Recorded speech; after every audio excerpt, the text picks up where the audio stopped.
नमस्कार, सारा education hub में आपका स्वागत है। तो चलिए आज की चर्चा शुरू करते हैं। आज हम देख रहे हैं डेली करंट अफेयर्स दस्तावेज। हाँ, इसमें नीति, अर्थव्यवस्था, पर्यावरण, इतिहास, मतलब काफी कुछ है। बिल्कुल। हमारा मकसद है कि इसमें से जो सबसे जरूरी और दिलचस्प बातें हैं वो निकालें, ताकि आज की बड़ी खबरों का और उनके पीछे क्या चल रहा है उसका एक अंदाजा लग सके। तो शुरू करें। हाँ, बिल्कुल। और आज के दस्तावेज में वाकई कुछ बड़ी चीजें हैं। हाँ। वो महत्वपूर्ण खनिजों की रिसाइकलिंग वाली नई योजना है। हाँ। फिर जीएसटी में तो काफी बड़े बदलाव हैं। हाँ। और पर्यावरण ऑडिट के नए नियम भी, काफी कुछ है चर्चा करने को। हाँ, तो सबसे पहले कैबिनेट के फैसले से ही शुरू करते हैं। जी। ये महत्वपूर्ण खनिजों के पुनर्चक्रण मतलब रिसाइकलिंग के लिए एक प्रोत्साहन योजना आई है। जी। ये राष्ट्रीय महत्वपूर्ण खनिज मिशन एनसीएम का हिस्सा है। जी। तो ये क्यों, मतलब क्या नए खनिजों की कमी हो रही है? देखिए, कमी से ज्यादा ना ये भविष्य की तैयारी है और सप्लाई चेन को स्थिर रखने की बात है। अच्छा। आप सोचिए, नई खदान शुरू करने में कितना समय लगता है। कई साल। हाँ, वो तो है। तो रिसाइकलिंग एक तरह से तेज तरीका है जरूरी खनिजों की सप्लाई बनाए रखने का, खासकर शॉर्ट टर्म में। इसीलिए सरकार ने इस पे अच्छा खासा बजट भी रखा है, 1500 करोड़ रुपए। और ये अगले 6 साल चलेगा, मतलब वित्त वर्ष 2025-26 से 2030-31 तक। अच्छा, तो ये एक तरह से जैसे वो अर्बन माइनिंग कहते हैं वैसा कुछ हुआ? हाँ हाँ, कह सकते हैं। किस तरह का कचरा इस्तेमाल होगा इसमें और फायदा किसको मिलेगा? सिर्फ बड़ी कंपनियों को? नहीं, इसमें जैसे ई कचरा है, पुरानी लिथियम आयन बैटरियां हैं, उनका स्क्रैप, पुरानी गाड़ियों के कैटालिटिक कन्वर्टर्स, ऐसी चीजें। ओके। और योजना ऐसी बनी है कि बड़े जो पहले से काम कर रहे हैं वो रिसाइकलर्स, और जो छोटे या नए हैं स्टार्टअप्स वगैरह। अच्छा, स्टार्टअप्स भी? हाँ, दोनों को फायदा मिले। बल्कि छोटे उद्यमों के लिए तो कुल बजट का 1/3 हिस्सा अलग रखा है। ये तो अच्छी बात है। हाँ, ताकि नई कंपनियां और नए आइडियाज आए। और ये प्रोत्साहन मिलेगा कैसे, मतलब क्या शर्तें हैं, कोई लिमिट भी है? प्रोत्साहन काफी सीधे हैं। अगर कोई कंपनी टाइम पर प्रोडक्शन शुरू करती है तो प्लांट और मशीनरी पर जो खर्च हुआ, जिसे कैपेक्स कहते हैं, हाँ, कैपेक्स, उसका 20% सब्सिडी मिल जाएगी। अच्छा। और फिर जैसे जैसे बिक्री बढ़ेगी तो ऑपरेशनल खर्च ओपेक्स में भी मदद है। दूसरे साल 40%, 5वें साल 60% तक। पर हाँ, एक लिमिट है। ऐसा नहीं कि सारा पैसा एक ही जगह चला जाए। बड़े उद्यमों के लिए कुल इंसेंटिव 50 करोड़ और छोटों के लिए 25 करोड़ तक। ठीक है। और उम्मीदें क्या हैं इससे? कितना उत्पादन, कितना निवेश, रोजगार? उम्मीदें तो काफी हैं। लक्ष्य है कि हर साल करीब 2700 किलोटन रिसाइकलिंग कैपेसिटी बने। 270 किलोटन? हाँ, और उससे करीब 40 किलोटन महत्वपूर्ण खनिज हर साल मिले। इससे देखिए, आयात पर निर्भरता कम होगी। फिर करीब 8000 करोड़ रुपए का नया निवेश आने की उम्मीद है और लगभग 70,000 नौकरियां, डायरेक्ट और इनडायरेक्ट। अच्छा खासा असर। हाँ, और ये सब उस बड़े मिशन एनसीएमएम का हिस्सा है, जिसका मेन काम ही है भारत की मिनरल सप्लाई चेन को सुरक्षित करना। देश के अंदर से भी बाहर से भी पूरी वैल्यू चेन को देखना, खोजने से लेकर रिसाइकल करने तक। ठीक है, तो ये हुई संसाधनों की बात। अब थोड़ा नियमों के पालन पर आते हैं। पर्यावरण मंत्रालय ने पर्यावरण ऑडिट नियम 2025 जारी किए हैं। हाँ, सुनने में तो ये थोड़ा टेक्निकल सा लगता है। क्या ये वाकई पर्यावरण नियमों का पालन सुधारेगा या बस एक और फॉर्मेलिटी है? सवाल तो सही है। देखिए, कहा तो यही जा रहा है कि इसका मकसद है नियमों का पालन बेहतर करना और साथ ही कंपनियों के लिए व्यापार करना आसान बनाना, ईज ऑफ डूइंग बिजनेस। इसके लिए एक पूरा ढांचा, एक फ्रेमवर्क बनाया गया है। मतलब अब ऑडिट कैसे होगा, कौन करेगा, इसकी एक तय प्रक्रिया होगी। तो क्या नया है इस ढांचे में? कोई नई एजेंसी? हाँ, एक पर्यावरण ऑडिट पदनामा एजेंसी EADA बनाई जाएगी। EADA? हाँ, इसका काम होगा ऑडिटर्स को सर्टिफिकेट देना, रजिस्टर करना, उनके काम को देखना, उनको ट्रेनिंग देना। मतलब ऑडिटर्स की एक तरह से रेगुलेटरी बॉडी। और ऑडिट करेगा कौन? कोई भी बन सकता है सर्टिफाइड ऑडिटर? नहीं, ऑडिट सिर्फ रजिस्टर्ड पर्यावरण ऑडिटर्स RAS ही कर पाएंगे। RAS? हाँ, और उनका सर्टिफिकेशन, उनकी क्वालिफिकेशन, एक्सपीरियंस या फिर शायद कोई परीक्षा के आधार पर होगा।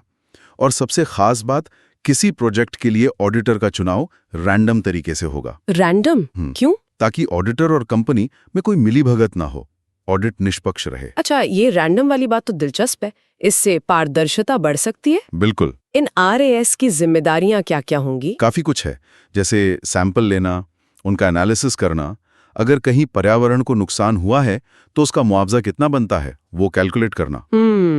आजकल वो ग्रीन प्रेरणा की बात चल रही है, उसका वेरिफिकेशन करना और जितने भी पर्यावरण और वन कानून हैं उनके तहत ऑडिट करना, वेस्ट मैनेजमेंट रूल्स वगैरह सब। इसमें एक और चीज़ है, ये 2 लेवल का सिस्टम होगा। 2 लेवल? हाँ, टियर 1 में तो जो अभी सरकारी संस्थाएं हैं जैसे CPCB, SPCB, मंत्रालय के रीजनल ऑफिस, वो निगरानी करेंगे। ठीक है। और टियर 2 में ये नए ऑडिटर वाला सिस्टम काम करेगा और पूरे सिस्टम की देखरेख तो पर्यावरण मंत्रालय ही करेगा। एक स्टीयरिंग कमेटी भी बनेगी जो देखेगी कि काम कैसा चल रहा है, क्या सुधार हो सकता है। चलिए अब थोड़ा बच्चों की तरफ देखते हैं। शिक्षा मंत्रालय और महिला बाल विकास मंत्रालय ने मिलकर आंगनवाड़ी केंद्रों को स्कूलों से जोड़ने के लिए गाइडलाइंस जारी की हैं। हाँ, ये तो नई शिक्षा नीति NEP 2020 की लाइन पर है ना? बिल्कुल। NEP 2020 ने ECC मतलब early childhood care and education को सीखने की बुनियाद माना है। और जो नया 5+3+3+4 वाला स्ट्रक्चर है उसमें शुरू के 5 साल में 3 साल प्री स्कूल के हैं। तो ये गाइडलाइंस उसी तरफ हैं, बच्चों को स्कूल के लिए तैयार करना। अच्छा। और आंगनवाड़ी से क्लास 1 में उनका जाना आसान हो, स्मूथ हो। इसके और क्या फायदे हो सकते हैं?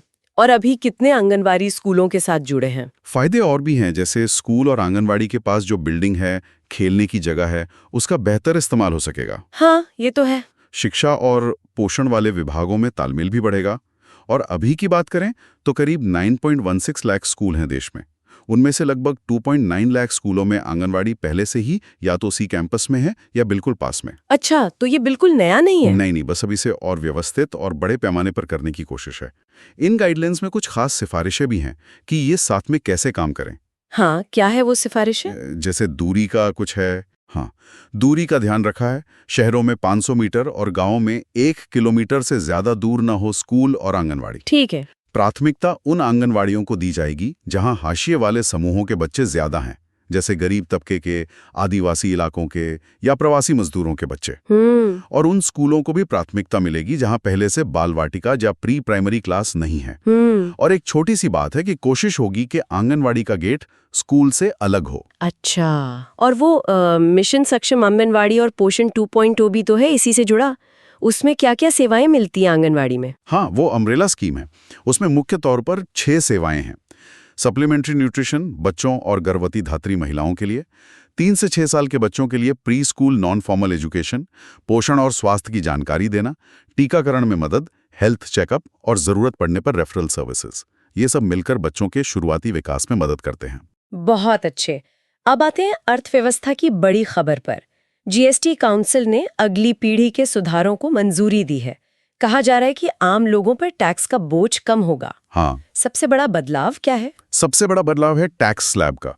वो जो 12% और 28% वाले स्लैब थे ना, हाँ, उन्हें खत्म किया जा रहा है।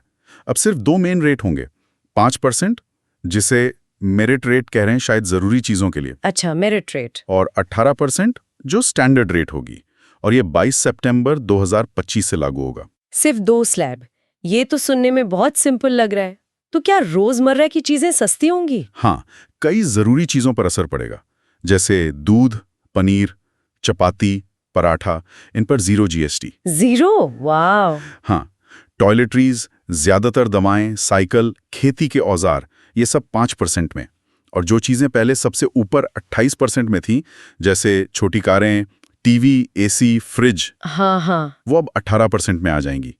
तो उम्मीद है कि ये सब सस्ता होगा। GST पूरी तरह से हटा दिया गया है। पूरी तरह से? हाँ, 0। ये आम आदमी के लिए काफी बड़ी राहत हो सकती है। बिल्कुल। लेकिन दूसरी तरफ जो सिन गुड्स हैं, सिन गुड्स हाँ, मतलब वो चीजें जो सेहत के लिए अच्छी नहीं मानी जाती, जैसे तंबाकू, लग्जरी गाड़ियां, मीठी वाली एरेटेड ड्रिंक्स, अच्छा, उन पर टैक्स बढ़ाकर 40% कर दिया है। 40%? हाँ, मकसद दोहरा है, एक तो लोग कम इस्तेमाल करें और दूसरा सरकार को रेवेन्यू मिले। और कुछ खास सेक्टर्स का भी ध्यान रखा है, जैसे खेती या रिन्यूएबल एनर्जी? हाँ, बिल्कुल। खेती की मशीनरी, फर्टिलाइजर, रिन्यूएबल एनर्जी वाले उपकरण, ऑटोमोबाइल के पार्ट्स, इन पर GST कम किया है ताकि इन सेक्टर्स को बूस्ट मिले। और एक और थोड़ी टेक्निकल चीज ठीक की है, वो मैन मेड फाइबर और यान पर इन्वर्टेड ड्यूटी स्ट्रक्चर था। हाँ, ये इन्वर्टेड ड्यूटी स्ट्रक्चर क्या होता है? इसे ठीक करने से क्या होगा? देखिए, सीधे सीधे कहें तो ये तब होता है जब फाइनल प्रोडक्ट पर GST रेट कम हो और उसको बनाने में जो कच्चा माल लगा उस पर रेट ज्यादा हो। अच्छा। तो बनाने वाले के पास इनपुट टैक्स क्रेडिट जमा हो जाता है, जिसे वापस लेने में दिक्कतें आती हैं, पैसा फंसता है। इसे ठीक करने से खासकर कपड़ा उद्योग को बहुत राहत मिलेगी। उनके लिए ये बड़ी समस्या थी। इन टैक्स बदलावों के अलावा एक और चीज है, जीएसटी से जुड़े जो झगड़े होते हैं उनके तेजी से निपटारे के लिए जीएसटी एक्ट मतलब जीएसटी अपीलीय न्यायाधिकरण काम करना शुरू करेगा। GST act? हाँ, ये भी जीएसटी काउंसिल का ही फैसला है। और याद रखिए, जीएसटी काउंसिल एक संवैधानिक संस्था है। आर्टिकल 279A के तहत केंद्र और राज्यों के बीच जीएसटी पर फैसले यही लेती है। ठीक है, जीएसटी के बाद अब शेयर बाजार की तरफ। सेबी ने इक्विटी इंडेक्स डेरिवेटिव्स में इंट्राडे पोजीशंस की निगरानी के लिए नए नियम बनाए हैं। जी हाँ, ये 1 अक्टूबर से लागू होंगे। अच्छा। इनका मकसद है बाजार में जो अचानक जोखिम बढ़ जाते हैं ना, उनको कंट्रोल करना। इसके तहत इंडेक्स ऑप्शंस में कोई एक एंटिटी मतलब कोई ब्रोकर या बड़ा ट्रेडर एक दिन के अंदर नेट कितनी पोजीशन रख सकता है, उसकी लिमिट तय की है 5,000 करोड़। 5,000 करोड़? ये तो काफी बड़ी रकम है। वैसे ये डेरिवेटिव्स होते क्या है? Equity derivatives? देखिए, डेरिवेटिव एक तरह का फाइनेंशियल कॉन्ट्रैक्ट होता है। इसकी कीमत किसी और चीज पर निर्भर करती है, जिसे अंडरलाइंग एसेट कहते हैं। Underlying asset? जैसे किसी कंपनी का शेयर या निफ्टी सेंसेक्स जैसा इंडेक्स, सोना, डॉलर, कुछ भी। अच्छा। तो इक्विटी डेरिवेटिव्स वो होते हैं जिनका अंडरलाइंग एसेट शेयर या इंडेक्स होता है। सबसे कॉमन है फ्यूचर्स और ऑप्शंस। हाँ, लोग इनका इस्तेमाल भविष्य की कीमतों पर अंदाजा लगाने या अपना रिस्क कम करने मतलब हेजिंग के लिए करते हैं। तो सेबी का ये नया नियम इन्हीं इंडेक्स ऑप्शंस में बहुत बड़े इंट्राडे दावों को लिमिट करने के लिए है। चलिए अब सुरक्षा और पर्यावरण की बात करते हैं। पहले सुरक्षा। ऑपरेशन ब्लैक फॉरेस्ट का नाम आया है, ये क्या है? इसे छत्तीसगढ़ तेलंगाना बॉर्डर पर करेगुट्टा पहाड़ी इलाके में चलाया गया और इसे अब तक का सबसे बड़ा नक्सल विरोधी अभियान बताया जा रहा है। सबसे बड़ा? हाँ, ऐसा कहा जा रहा है। दिलचस्प बात यह है कि इसी इलाके में पहले मिशन संकल्प भी लॉन्च हुआ था। अच्छा। तो लगता है कि इस एरिया पर फोकस ज्यादा है अभी। वैसे बड़े नक्सल विरोधी ऑपरेशन पहले भी हुए हैं, जैसे वो 2009 के आखिर में ऑपरेशन ग्रीन हंट शुरू हुआ था 5 राज्यों में। पर्यावरण की बात करें तो गिद्धों के संरक्षण के लिए असम में एक पोर्टल लॉन्च हुआ है। क्या स्थिति है भारत में गिद्धों की, और ये इतने जरूरी क्यों है? भारत में गिद्धों की 9 अलग-अलग प्रजातियां मिलती हैं और ये हमारे इकोसिस्टम के लिए बहुत बहुत जरूरी हैं। क्यों? इन्हें प्रकृति का सफाई कर्मी कहते हैं। वो मरे हुए जानवरों को खाकर पर्यावरण को साफ रखते हैं, बीमारियां फैलने से रोकते हैं। लेकिन इनकी संख्या तो बहुत कम हो गई है ना? हाँ, ये बहुत दुख की बात है। पिछले कुछ दशकों में 90% से भी ज्यादा आबादी खत्म हो गई है। 90%? क्यों? सबसे बड़ा कारण था पशुओं के इलाज में इस्तेमाल होने वाली कुछ दवाएं, NACIDS, खासकर डाइक्लोफेनेक। हाँ, डाइक्लोफेनेक। जब गिद्ध उन मवेशियों को खाते थे जिन्हें ये दवा दी गई हो, तो उनके गुर्दे फेल हो जाते थे। ओह। अब हालांकि डाइक्लोफेनेक पर रोक है जानवरों के लिए, पर दूसरी दवाएं भी खतरनाक हो सकती हैं। इसके अलावा उनके रहने की जगह खत्म हो रही हैं, बिजली के तारों से करंट लगता है, खाने की कमी है, इंसानी दखलंदाजी, कई कारण हैं। तो क्या किया जा रहा है इन्हें बचाने के लिए? काफी कोशिशें हो रही हैं, जैसे रानी असम और पिंजौर हरियाणा में गिद्ध संरक्षण और प्रजनन केंद्र VCBC है, और एक नेशनल एक्शन प्लान भी है 2020-2025 के लिए। ये पोर्टल भी उसी दिशा में एक कदम है। ठीक है, पर्यावरण से ही जुड़ी एक और खबर। भारतीय शीशम के पेड़ की एक स्टडी कह रही है कि दक्षिण भारत में, खासकर तमिलनाडु में, ये पेड़ कम हो रहे हैं। हाँ, शीशम मतलब डेल्बर्गिया लैटिफोलिया। ये कैसा पेड़ होता है और क्यों महत्वपूर्ण है? ये बड़ा पेड़ होता है जिसके पत्ते झड़ते हैं। इसकी लकड़ी बहुत मजबूत, टिकाऊ और दिखने में सुंदर होती है। हाँ, फर्नीचर बनता है ना इसका? हाँ, फर्नीचर, सजावटी सामान बहुत डिमांड है। इसीलिए इसे इंडियन रोजवुड भी कहते हैं। ये भारत और इंडोनेशिया का मूल निवासी है। अच्छी बारिश चाहिए इसे और कई तरह की मिट्टी में उग जाता है। लकड़ी के अलावा और क्या उपयोग है? मधुमक्खी पालन के लिए अच्छा है और पारंपरिक दवाइयों में भी इस्तेमाल होता है। तमिलनाडु में इसका घनत्व कम होना चिंता की बात है, शायद अवैध कटाई या जंगल कम होने की वजह से। और कर्नाटक से कॉफी किसानों के लिए अच्छी खबर नहीं है। चिकमंगलूर, कूर्ग, हासन में ज्यादा बारिश और ठंड से फसल को नुकसान हुआ है। हाँ, ये चिंताजनक है। भारत में कॉफी की कहानी क्या है, कैसे शुरू हुई? कहानी बड़ी दिलचस्प है। कहते हैं 17वीं सदी में बाबा बुदन नाम के एक संत यमन से मक्का जाते हुए 7 कॉफी के बीज छिपा कर लाए थे। 7 बीज? हाँ, और उन्होंने कर्नाटक की पहाड़ियों में उन्हें बो दिया। उन्हीं पहाड़ियों को आज बाबा बुदनगिरी कहते हैं, चिकमगलूर में। अच्छा। और कॉफी को कैसा मौसम चाहिए? इसे गर्म और नम मौसम पसंद है। तापमान 15 से 28 डिग्री सेल्सियस, बारिश 150 से 250 सेंटीमीटर, मिट्टी ऐसी हो जिसमें पानी न रुके और हल्की छाया भी चाहिए। पहाड़ी ढलान इसके लिए बेस्ट होती है। दुनिया में भारत कहाँ है कॉफी उत्पादन में? दुनिया का लीडर तो ब्राजील है। हाँ। भारत 7वें नंबर पर आता है। लेकिन भारत की खासियत है कि यहाँ दुनिया की कुछ बेहतरीन अरेबिका और रोबस्टा कॉफी होती है, और हम दोनों के बड़े उत्पादक और एक्सपोर्टर भी हैं। अच्छा। ज्यादातर कॉफी दक्षिण भारत में ही होती है, कर्नाटक, केरल, तमिलनाडु, नीलगिरी क्षेत्र में, और अकेले कर्नाटक का हिस्सा करीब 70% है। ओह, तो कर्नाटक में नुकसान, मतलब बड़ा नुकसान? हाँ, पूरे उद्योग पर असर पड़ता है। अब थोड़ा अंतरिक्ष में चलते हैं। विज्ञान की दुनिया से खबर है कि तारों के बीच जो धूल के कण होते हैं, इंटरस्टेलर डस्ट ग्रेन्स, वो हमारी आकाशगंगा की मैग्नेटिक फील्ड के साथ अलाइन हो जाते हैं। हाँ, ये काफी रोचक खोज है। ये कण बनते कैसे हैं और इनका काम क्या है? ये कण असल में बूढ़े तारों, जैसे रेड जायंट तारे होते हैं ना, उनकी ठंडी बाहरी परतों में बनते हैं। अच्छा। फिर तारों से निकलने वाली रेडिएशन प्रेशर से या तारकीय हवाओं से या कभी-कभी सुपरनोवा विस्फोट से ये अंतरिक्ष में फैल जाते हैं। बहुत छोटे होते हैं, धुएं जैसे, और ज्यादातर सिलिकेट यानी रेत जैसे कण और कार्बन के कंपाउंड्स होते हैं इनमें। और करते क्या है ये अंतरिक्ष में?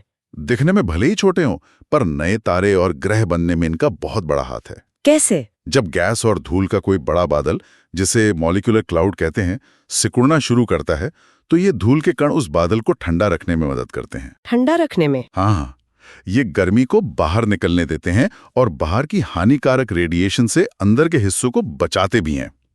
इसी वजह से बादल इतना ठंडा और घना हो पाता है कि उसमें नए तारे जन्म ले सकें। तो ये एक तरह से ब्रह्मांड की नर्सरी के जरूरी हिस्से हैं। वाह, छोटे कण, बड़ा काम। अब लौटते हैं इतिहास की ओर। दादा भाई नौरोजी की 200वीं जयंती, भारत के ग्रैंड ओल्ड मैन। हाँ, और भारत के अनऑफिशियल एम्बेसडर। उनकी विरासत क्या है? दादा भाई नौरोजी भारतीय इतिहास के एक स्तंभ थे। वो पारसी विद्वान थे, सफल व्यापारी थे और बहुत दूरदर्शी राजनेता।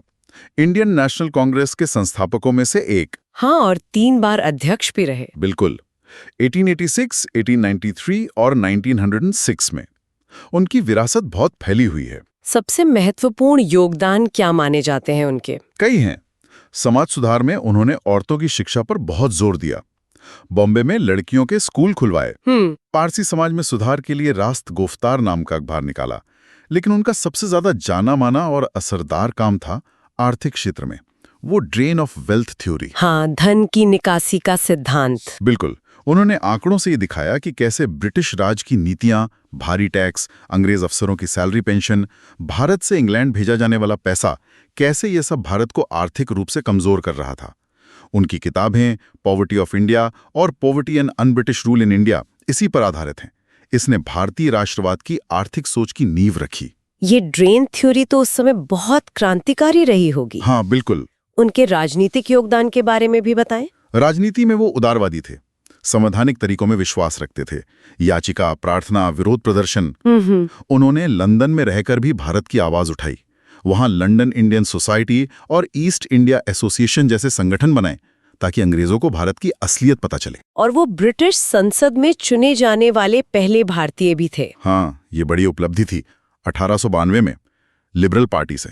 और 1906 में जब वो कांग्रेस अध्यक्ष बने तो उन्होंने ही पहली बार कांग्रेस के मंच से स्वराज को भारत का लक्ष्य घोषित किया। स्वराज? हाँ, स्वशासन। उन्होंने तिलक, गोखले, गांधी जैसे बाद के नेताओं को भी बहुत प्रेरित किया। इतिहास से ही जुड़ी एक और जगह, नालंदा विश्वविद्यालय। हाँ। भूटान के प्रधानमंत्री ने हाल ही में दौरा किया। हाँ, नालंदा महाविहार। क्या इतिहास इस महान विश्वविद्यालय का? प्राचीन भारत का गौरव था नालंदा। 5वीं सदी में गुप्त सम्राट कुमार गुप्त ने इसकी स्थापना की थी बिहार में, राजगीर के पास। और ये दुनिया के सबसे पुराने रेजिडेंशियल विश्वविद्यालयों में से एक माना जाता है। रेजिडेंशियल मतलब छात्र वहीं रहते थे? हाँ, हजारों छात्र और शिक्षक वहीं रहते थे, पढ़ते थे, पढ़ाते थे। आज ये यूनेस्को वर्ल्ड हेरिटेज साइट है। इसे किन राजाओं का सपोर्ट मिला और पढ़ने कौन आते थे? इसका अंत कैसे हुआ? इसे कई बड़े राजाओं का संरक्षण मिला। कन्नौज के राजा हर्षवर्धन थे 7वीं सदी में, फिर बंगाल के पाल शासक 8वीं से 12वीं सदी तक। यहाँ सिर्फ भारत से ही नहीं बल्कि चीन, Korea, Japan, Tibet, Mongolia, Sri Lanka, south east Asia सब जगह से विद्वान आते थे ज्ञान लेने। वैनसांग भी यहीं आए थे ना? हाँ, वैनसांग 7वीं सदी में उन्होंने यहाँ की विशाल लाइब्रेरी, पढ़ाई के तरीकों, बिल्डिंग्स का बहुत अच्छा वर्णन किया है। और इसका पतन धीरे धीरे 9वीं सदी के बाद शुरू हुआ और आखिर में 1200 ईस्वी के आसपास तुर्की हमलावर बख्तियार खिलजी की सेना ने इसे जलाकर नष्ट कर दिया। ज्ञान के इतने बड़े केंद्र का बहुत दुखद अंत हुआ। सच में। और चलते चलते एक छोटी सी अंतर्राष्ट्रीय खबर, प्रधानमंत्री ने जर्मनी के विदेश मंत्री से मुलाकात की। जर्मनी के बारे में कुछ खास भौगोलिक बातें। जर्मनी यूरोप का एक बड़ा और अहम देश है। इसकी सीमाएं कई देशों से मिलती हैं। डेनमार्क, पोलैंड, चेक Republic, Austria, Switzerland, France, Luxembourg, Belgium, Netherlands. काफी देशों से। हाँ, उत्तर में इसके 2 समुद्र हैं, बाल्टिक सी और नॉर्थ सी। इन्हें कील कनाल जोड़ती है। राइन यहाँ की सबसे लंबी नदी है। मौसम आमतौर पर टेम्परेट रहता है। दक्षिण में आल्प्स पहाड़ भी हैं। राजधानी बर्लिन है। तो आज हमने काफी कुछ कवर किया। नीतिगत बदलाव देखे, खनिज रिसाइकलिंग, पर्यावरण ऑडिट, जीएसटी सुधार, आर्थिक नियमन देखा, सेबी के नियम, सुरक्षा की चिंताएं, ऑपरेशन ब्लैक फॉरेस्ट, पर्यावरण संरक्षण, गिद्ध, शीशम, और इतिहास के सबक, नौरोजी, नालंदा। हाँ, इन सबको एक साथ देखें तो पता चलता है कि कैसे अलग अलग मोर्चों पर विकास भी हो रहा है और चुनौतियां भी हैं। बिल्कुल। चाहे वो संसाधनों का मैनेजमेंट हो या गवर्नेंस सुधारना हो, अर्थव्यवस्था को संभालना हो या अपने इतिहास से सीखना, ये सब कहीं ना कहीं जुड़े हुए हैं। सही कहा। और अंत में एक सवाल छोड़ जाते हैं सबके लिए सोचने को। आज हमने देखा कि भारत भविष्य के लिए नीतियां बना रहा है, खनिजों के बेहतर इस्तेमाल से लेकर पर्यावरण और टैक्स तक। हमने इतिहास को भी याद किया, नौरोजी की धन की निकासी और नालंदा का ज्ञान, प्रकृति की बात की, गिद्ध, शीशम, कॉफी।